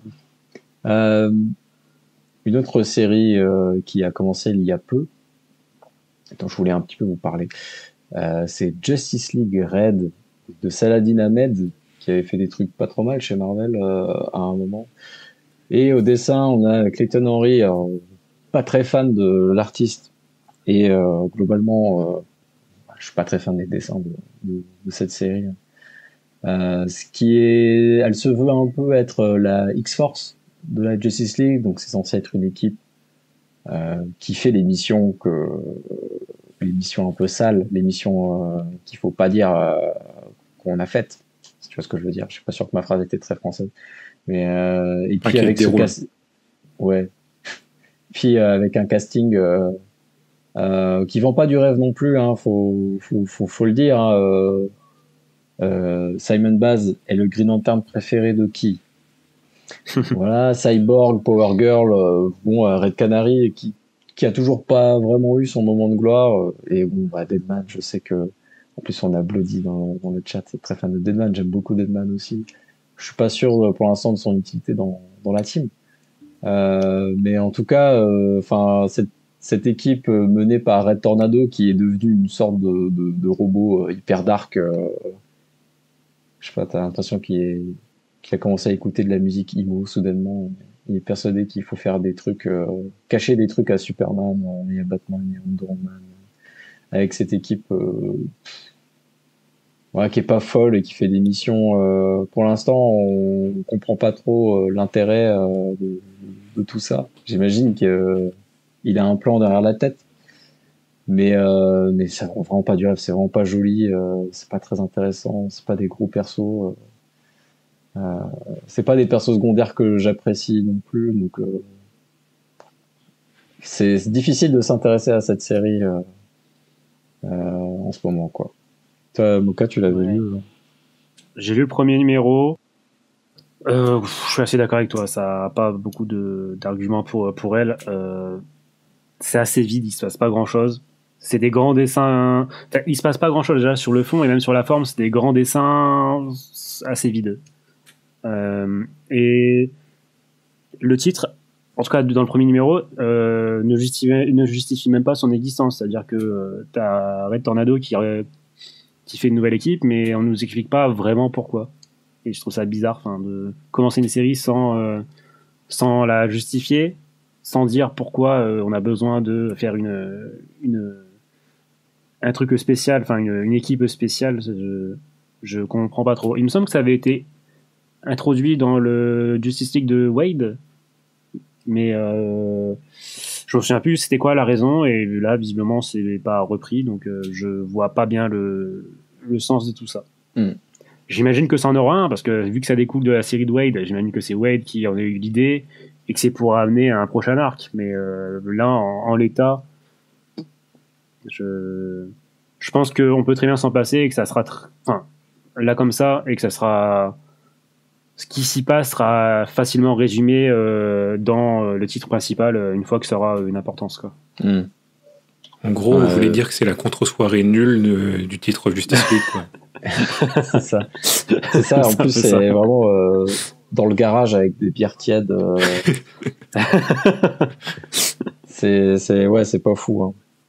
C'est pas fou du tout. Non, mais en plus, je trouve que le concept, il marche chez Marvel, mais je trouve qu'il marche moins chez DC, encore plus dans la Justice League, quoi. Comment t'arrives à cacher des trucs à la Trinité? Je sais pas, je trouve que c'est moins. Si ça a été porté par un des trois de la Trinité encore, mais Red Tornado. C'est vrai que c'est un truc très marvelien. Les équipes qui se font pas confiance, espèce de paranoïa globale. Ouais. C'est moins un truc de DC. Ouais, chez nous les héros, ils sont gentils, quoi. Pour de vrai. c'est pas des faux gentils. Enfin bref. On vous la conseille pas. Là, globalement. Après, on verra comment ça tourne. Il y a que 2 numéros pour l'instant, je crois. Mais bon, ça donne pas très envie. Contrairement à une autre série qui est un peu particulière, c'est Superman The Kryptonite Spectrum. Donc, c'est de W. Maxwell Prince et c'est dessiné par Martin Morazzo. C'est l'équipe qui fait chez Image la série Ice Cream Man, qui est une anthologie d'horreur qui est très très bien. Donc j'étais très heureux de les voir venir chez DC. Donc c'est un récit, comme vous avez pu le comprendre, qui va parler de la kryptonite, notamment des nouvelles formes de kryptonite. Il va y avoir, je crois, 6 en tout, ça me paraît très logique. Nouvelles couleurs de kryptonite avec des pouvoirs du coup qu'on ne connaît pas encore, qu'on va découvrir au fil des numéros. Là encore, il y a que 2 numéros qui sont sortis, donc on a découvert que 2 couleurs de kryptonite. Sur le concept, c'est très très très Silver Age dans l'écriture, dans tout ce qui se passe. Rien que le fait d'avoir plein de kryptonite, c'est un peu c'était un peu les idées de scénario de l'époque. Il y avait toujours des trucs un peu farfelus qui se passaient. Là, c'est complètement le cas. Il se passe, les kryptonites ont des effets un peu originaux, quoi. Ça se veut pas profond, ça se veut vraiment divertissement avec, le côté Silver Age, et il se passe des trucs assez grandiloquents par rapport aux kryptonites. Et du coup, ça sort un peu du lot, je trouve, comme comics. Les dessins sont un peu particuliers, hein, faut adhérer. Je trouve ça plus pertinent sur de l'horreur que sur du Superman. On est quand même sur deux trucs totalement opposés, quoi. Mais je trouve ça assez intéressant. Je trouve ça assez curieux comme comics. Donc moi, c'est un truc que je pourrais vous conseiller. En tout cas, si vous aimez un peu le Silver Age, au moins un minimum, si vous aimez bien un peu les trucs un peu concons comme à l'époque, je pense que ça peut vraiment vous plaire. Je sais pas si quelqu'un a lu ça aussi. Nope. Non, pas encore. Mais le concept a l'air fun en tout cas. Non, ouais, ça a l'air bien. C'est bien de pas se prendre trop au sérieux aussi, je pense. Ouais, bah là, pour le coup, ça se prend pas du tout au sérieux. Après, je pense que si vous avez besoin d'enjeux énormes et tout, ça va peut-être pas fonctionner sur vous. Mais si vous aimez bien, voilà, le côté un peu Silver Age, tout ça, encore une fois, je pense que ça peut être assez intéressant. Autre comics qui est sorti il y a peu, c'est Batman, puisqu'on attend toujours la suite du Batman H2. Enfin, on l'attend pas du tout en fait, mais Batman a recommencé au numéro 1, comme ça c'est plus simple. On n'est plus obligé d'attendre Jim Lee pour continuer à écrire du Batman. Et en plus, c'est Matt Fraction qui écrit, ce qui est quand même formidable. Ça fait longtemps qu'on l'avait pas vu sur du comics. Donc sur Batman, on se dit que ça peut être cool. Et c'est cool, mais je trouve encore une fois qu'il y a 2-3 trucs qui me dérangent. Alors moi, je suis pas un hater de Jiménez. Je sais qu'il y a plein de gens qui en ont un peu marre de voir ces dessins. Je trouve quand même relativement sympa. J'aime bien en plus les redesigns qu'il a fait, le Batman en bleu comme ça, et puis bon, Robin en Tim Drake de Batman Taz. Moi forcément, tu me prends par les sentiments en faisant ça. Mais je trouve qu'il y a une façon d'écrire Batman qui est très particulière et à laquelle je n'adhère pas toujours. Je trouve que dans le premier numéro, il est très insensible au début aux sentiments des autres, tout simplement. Et dans le numéro 2, je le trouve juste bête. Il fait des erreurs. Pourtant, il n'y a pas de Joker, il n'y a pas de Bane. C'est vraiment des gangsters assez classiques. Et pourtant, il fait très peu attention. Les deux font plein d'erreurs qui font que tu te demandes comment ils ont fait pour survivre aussi longtemps, parce que franchement, ils prennent pas la peine de vérifier si la personne est consciente ou non, s'il est armé ou non. Ils en ont plus rien à foutre. Du coup, ça m'empêche d'apprécier la lecture des fois, enfin, voilà, il a envie de dire, Matt Fraction a envie de dire des trucs qui sont intéressants, mais la forme, elle a des gros problèmes qui font que j'arrive pas à rentrer dedans à 100%, quoi. Donc, je me dis tout le temps, mais pourquoi ils font ça? Pourquoi il dit ça? Pourquoi il réagit de cette manière? Je suis assez perturbé par sa vision de Batman. Et pourtant, voilà, l'idée me plaît de faire des histoires qui s'autosuffisent. Ouais, je suis un peu perturbé par ça. Ouais, je suis assez d'accord avec toi en global. Sauf que perso, moi, le style Jiménez, enfin, j'aime bien ce qu'il fait Jiménez. Juste, je pense qu'à un moment, il faudrait changer un peu. Genre, ça fait combien de temps qu'il est sur Batman, là? Ouais, ça fait au moins 2 ans, Ça... voire plus. Ouais, plus. Ouais, Plus, ouais. Ouais, ça fait genre Il a 4-5 ans. Depuis Joker War, non, c'est pas ça, non? Putain, oui. Bah, il a fait une partie il a fait quasi tout Chip Zdarsky. Ouais. Et il était déjà là pour Tynion 4. Ouais. Ah ouais, bah ça fait bien 4 ans. Il a commencé avec Tynion 4, non? Je crois que c'était ça. Oui, c'est possible, oui. Et voilà, je trouve qu'à un moment, peut-être faire autre chose. Enfin, ça se trouve, il est heureux avec ça, mais je sais pas, moi, je me sentirais un peu mise en cage, quoi, au bout d'un moment.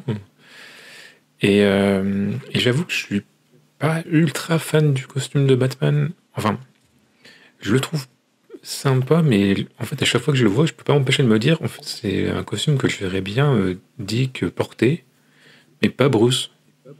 Alors, Ouais. je sais pas trop pourquoi, peut-être je pense que c'est le bleu que j'associe à Nightwing en fait inconsciemment, mais Bah, il y a le bleu et puis la chauve-souris est ouais, je suis assez qu'il est hyper large. grosse. Ouais, je pense que c'est ça, mais après voilà, c'est toujours cool visuellement, juste je pense que ça aurait été le bon moment là pour apporter un peu de fraîcheur et avoir un nouvel artiste, peut-être même un sombre inconnu, essayer de faire émerger un sombre inconnu, mais voilà. Mais après, ouais, je suis plutôt d'accord avec toi en global sur les 2 numéros. Je trouve ça sympa quand même. Après, je reste assez curieux de voir la suite. Et même si, ouais, il y a un peu des choix scénaristiques qui me laissent un peu perplexe. Ouais, je pourrais pas dire que c'est mauvais non plus, hein. Enfin, je me sentirais mal de dire ça, mais clairement, il y a un truc qui je sais pas, qui est bizarre, quoi. Après, j'ai l'habitude, hein, avec Batman. Ça fait très longtemps que c'est un peu écrit comme ça. En tout cas, voilà, c'était notre petit avis sur la VO du mois de septembre. On va pouvoir, je pense, passer à la dernière partie, la partie news. Nous avons notamment une grosse news qui est arrivée au cours de ce mois de septembre. On va retourner sur le cinéma, le fait que James Gunn écrit Man of Tomorrow avec Lex Luthor et Superman qui ont l'air d'être en duo ensemble. Qu'est-ce qu'on en sait de ce projet finalement? Qu'est-ce qu'on en pense de ce projet, Gunn? Bah ouais, Gunn l'a annoncé il y a quoi, 3 semaines, tout comme ça. Et donc, de ce qu'il a pu en dire, le personnage principal du film sera Lex Luthor. Et avec un Superman qui sera en deuxième personnage principal, on va dire. Deuxième protagoniste, voilà. Donc ce serait Luthor qui porterait l'intrigue plus. Et les deux vont donc se liguer contre une menace encore plus grande. Ce que ça nous fait penser quand même pas mal à un Brainiac, on va pas se mentir. Et donc il a terminé le scénario et ça devrait sortir en... c'est juillet 2027, je crois. Je crois, ouais. Et on devrait avoir le retour de quasiment tout le casting du Superman, hein, d'après ce qu'on en sait. C'est tournage en avril, c'est ça? Ça serait un tournage vers avril. Donc ça va quand même vite, quoi. Ça va être très serré, ce que je disais il n'y a pas longtemps. Niveau planning, ça va être quand même très serré. Beaucoup plus que pour Superman, qui avait eu large le temps de terminer son tournage et de sortir ensuite. En tout cas, c'est cool qu'on ait un peu une suite de cet univers, qu'on passe pas tout de suite à autre chose. C'est étonnant de passer par là en plus, donc ça peut être original. Avoir en plus Lex Luthor en protagoniste, on verra bien comment ça se passe, mais ça peut être intéressant. Enfin, moi, en tout cas, je sais que c'est quand même un de mes points forts du film Superman, donc je suis assez content de le voir de retour là-dessus. Avec la confirmation qu'il sera en armure dans le film, ce qu'on n'a jamais vu au cinéma. Ça c'est quand même exceptionnel. Hein. Ouais. Autre news qu'il y a eu là concernant les comics, voilà, Clégan, je suis désolé, on pense tous à toi. C'est le moment de pleurer là. C'est la fin, the end de 2 titres qui étaient pourtant de très grande qualité. Le mois dernier, on vous parlait de Green Arrow en me disant que la version Green Arrow de Condon était bien. Bon, bah, c'est terminé au mois de décembre. A priori, c'est en décembre que ça s'arrête. C'est en décembre, ouais. Et c'est aussi la fin de Birds of Prey, qui était pourtant dans les meilleurs titres, dès le début, dans les meilleurs titres que faisait DC en ce moment, voilà, qui va aussi se terminer au numéro 28 en décembre. Non, bah, juste, on n'a pas le droit au bonheur, quoi. Toi, tu n'y as pas droit, ça c'est sûr. Ah non, les fans d'Oliver Queen, ils peuvent aller se faire foutre, hein, globalement. Le sort s'acharne. C'est terrible. Ah là là. En vrai, enfin, ouais, Birds of Prey, ça m'emmerde aussi, quoi, que ça se termine. Bon, après, je sais pas à quel point c'était prévu ou pas. C'était pas vraiment prévu. Donc, je sais plus. Parce que Thompson, elle avait écrit sur son blog, elle avait expliqué. Attends, je vais voir ce qu'elle avait dit. Allez-y, vous pouvez continuer le temps que je regarde. Ouais, Birds of Prey, c'était quand même un titre porté déjà par une scénariste. Ça, c'était déjà un bon point.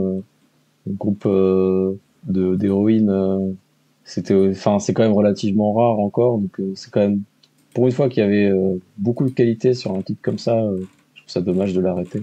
Bon, même en France, il n'a pas fonctionné. Ils avaient fait Dawn of Green Arrow and Black Canary, où il y avait justement les 2 titres. Bon, Green Arrow à l'époque où c'était Williamson qui écrivait.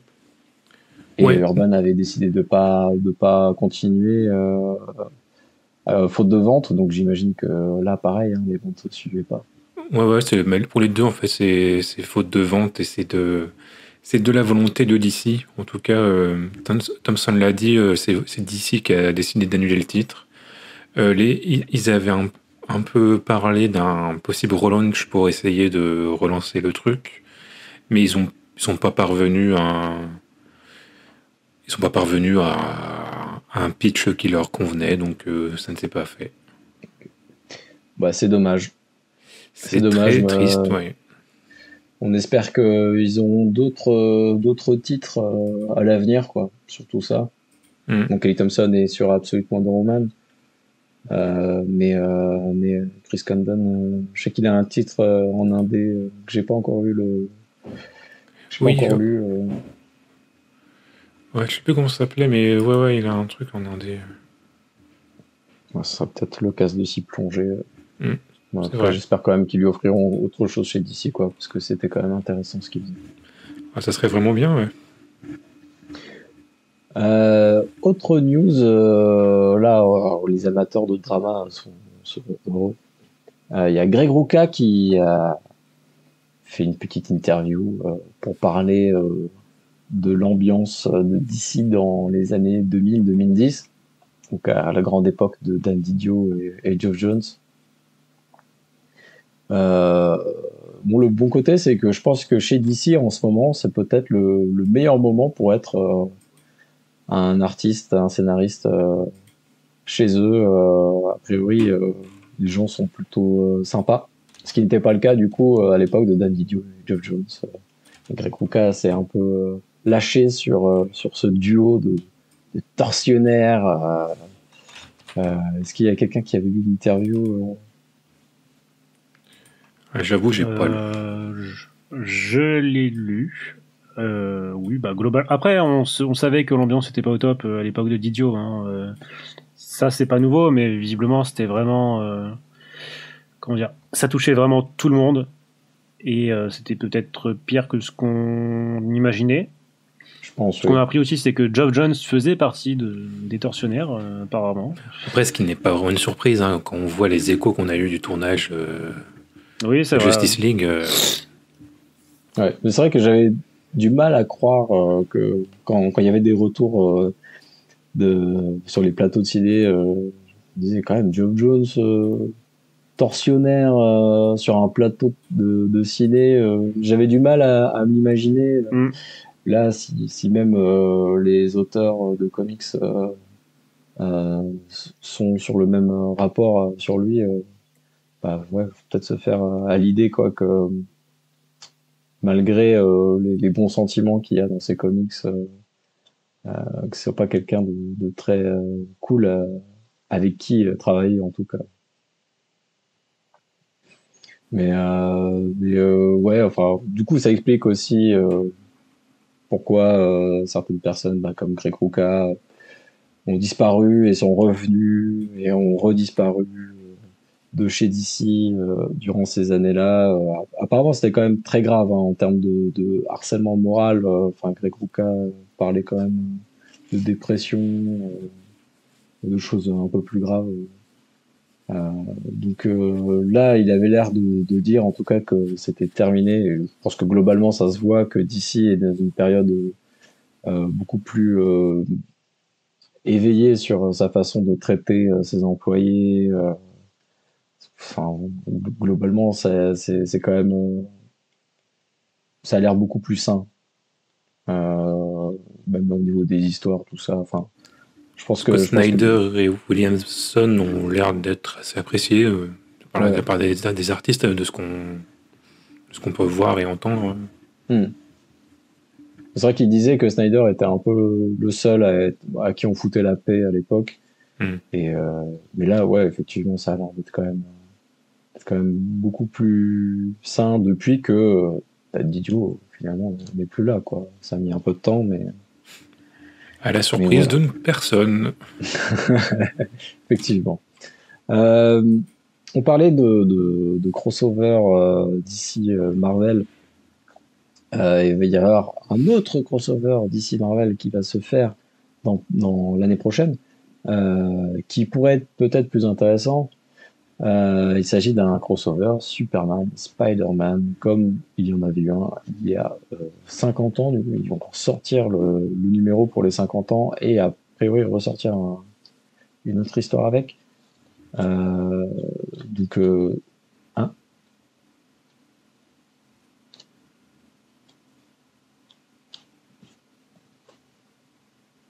Oui, c'est ça, oui. Et c'est quand même, enfin, moi, c'était un de mes tout premiers comics, donc je suis assez content de voir que ça ressort et de revoir un crossover comme ça. Alors, je sais pas qui sera aux manettes de ce récit-là, mais bon, en tout cas, je suis plus chaud de voir ça que de voir Deadpool Batman, faut l'avouer.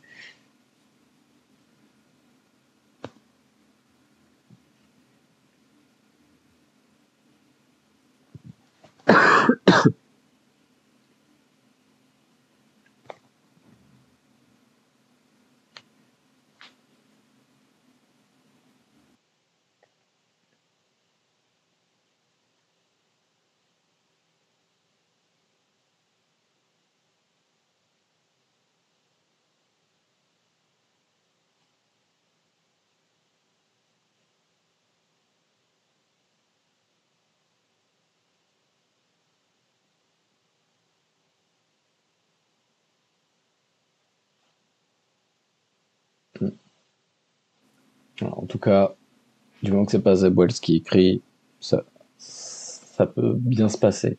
Enfin, quand je revois cette image Superman, Spider-Man, Ça me rend nostalgique de quand Spider-Man était bien.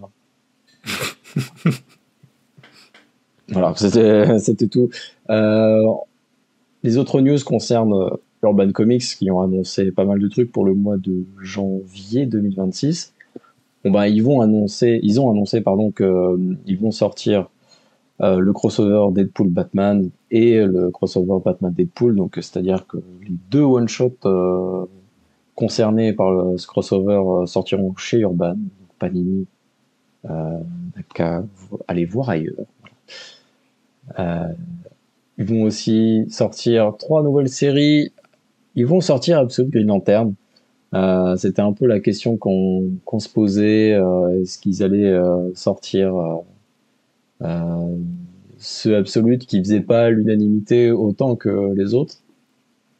Au final, ils vont le faire, donc c'est très bien. Et comme on le disait la dernière fois, je pense que plus les numéros avancent et plus l'intérêt grandit. Donc même si c'est un peu particulier, je pense que eux aussi ont capté qu'il avait quand même un certain potentiel à avoir ça. Ou alors ils sont juste dit on les fait tous et puis c'est tout. Tant qu'à faire.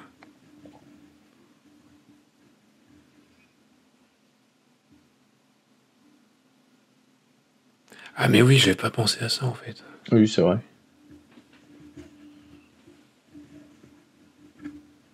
C'est quand la série? La série, elle sort quand? On sait pas. Non. Ouais. Ils ont parlé du début d'année, mais début d'année, ça veut tout et rien dire. On va voir du coup s'ils ont sorti ça au bon moment ou pas. Ça pourrait être entre janvier et juin, quoi.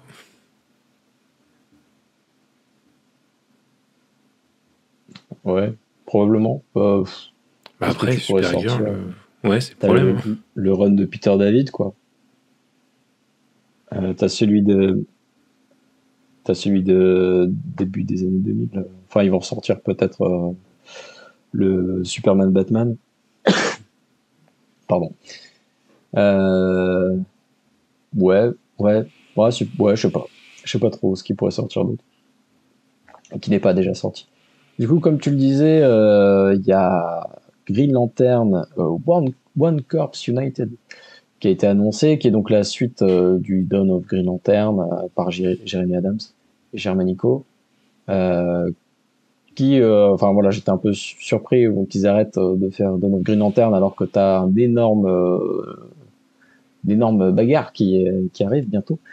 Donc ça aurait été dommage de passer à côté d'un truc comme ça, surtout que c'est plutôt cool à suivre pour l'instant. Et puis il y a Superman Unlimited. Je sais pas si vous avez lu ça. C'est lequel? Celui-là, c'est celui de Jason Aaron? C'est celui de Dan Slott. Dan Slott, oui. Ouais. Non, j'ai pas lu. Je trouve.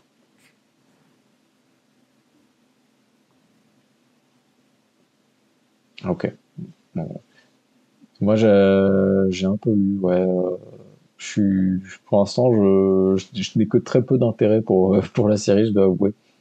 Enfin, vraiment, de tous les trucs Superman qu'il y a en a quand même quelques-uns en ce moment. De toutes les séries Superman, c'est celle que je lis vraiment sans aucune envie particulière, quoi. Même si j'aime bien Raphaël Albuquerque, mais je vois très peu d'intérêt pour l'instant dans cette série-là. Voilà, sans rentrer dans les détails, c'est juste, ça a à peine commencé. Hein, j'aime pas trop. Voilà. L'autre annonce du mois de janvier, et de février du coup, c'est les sorties Urban Nomad qui vont sortir par paire à partir de 2026.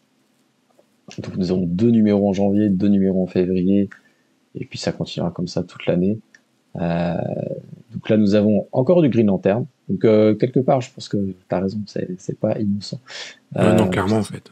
Puisqu'il va y avoir Far Sector qui est dans les comics Green Lantern de ces dernières années, c'est peut-être un des meilleurs qui a été publié, donc on conseille très fortement. Et puis en plus, alors si vous voulez lire Absolute Green Lantern, c'est la même héroïne principale, donc ça peut être intéressant de lire Far Sector également. C'est trop bon. Et pour le reste, nous avons Preacher, la suite de Preacher, la suite et fin techniquement de Fable. Je dis techniquement parce que il y a eu quand même quelques numéros ensuite, bien plus tard, qu'Urban, je pense, n'a jamais sorti. Et puis il y a de nombreux tie-in à Fable qui pourraient aussi sortir à l'avenir sur ce format. Je sais pas s'ils vont le faire, honnêtement. Mais, ils ont déjà mis 4 ans à réussir à tout sortir, je crois que... J'avoue, je pensais jamais avoir vu la fin. Je vais à chaque fois, genre, il y a encore un tome. Mais tant mieux, hein. Moi j'en profite beaucoup parce que je les avais pas. Donc c'était une bonne occasion pour moi. Et puis il y a dans l'univers de Batman White Knight, Harley Quinn, qui est vraiment pas. Enfin voilà, c'est très dispensable, enfin, je pense, dans l'univers White Knight, mais ça reste un personnage important de ce récit, donc pourquoi pas, si vous avez envie de tout lire dessus. Je sais que Sean Murphy plaît aux gens en France, et ils ont raison. Voilà. C'était les news Urban que Urban a annoncé ce mois-ci. Oui. Oh ouais. Oui. Bouf. Oui. New Frontier, là. Moi. Ouais, c'est joli. Hein. Et je suis toujours étonné. Je me dis, ils n'ont pas encore fait cela. Mais New Frontier est sublime. Ça donne très envie. Hein. Mais moi, j'en ai aucun de Urban Limited. Non plus. C'est trop cher. J'arriverai jamais à rentrer ce truc dans une de mes bibliothèques en plus. Donc, mais le New Frontier, là, quand même. Ouais, j'avoue. Aïe, aïe, aïe. J'avoue. Ça donne un peu envie quand même. Voilà ce qui concernait les news de septembre. Et puis, c'est ce qui va conclure aussi notre petit podcast qui va faire 2 heures. Hein, donc, petit podcast, c'est relatif, quoi. Est-ce qu'on se dit pas au revoir, du coup? Voilà, je pense qu'on peut. Hein. Voilà, je pense qu'il n'y a rien à ajouter. On se dit le mois prochain, on fera un live du même acabit. Et sachez que jeudi soir, on fait un live chill. Ce sera peut-être passé d'ici à ce que les vidéos soient sur YouTube, tu me diras. Mais on fait un live Twitch avec Blue jeudi soir. J'ai un Lego à monter. Je vais vous montrer. J'ai ce Lego à monter. Du coup, je vais le faire en live avec Blue pour m'accompagner. Donc, vous êtes tous les bienvenus, évidemment. Voilà. Sur ce, avec Blue, prenez vos Red Bull, vos tasses de café, et vous êtes là jusqu'à 4 heures. Hein. Il y a un moment où j'aurais fini mon Lego et là, je lui dirais écoute, Blue, je sais que ça faisait longtemps, mais on va couper court. Tu es obligé de le kick de la conversation. Hein. Ouais. Il y a un problème de. Ça saute. Mais je passe sous un tunnel avec ma vêtement. Bon, voilà, on vous dit à la prochaine, les gens, et puis prenez soin de vous, voilà. Bye bye.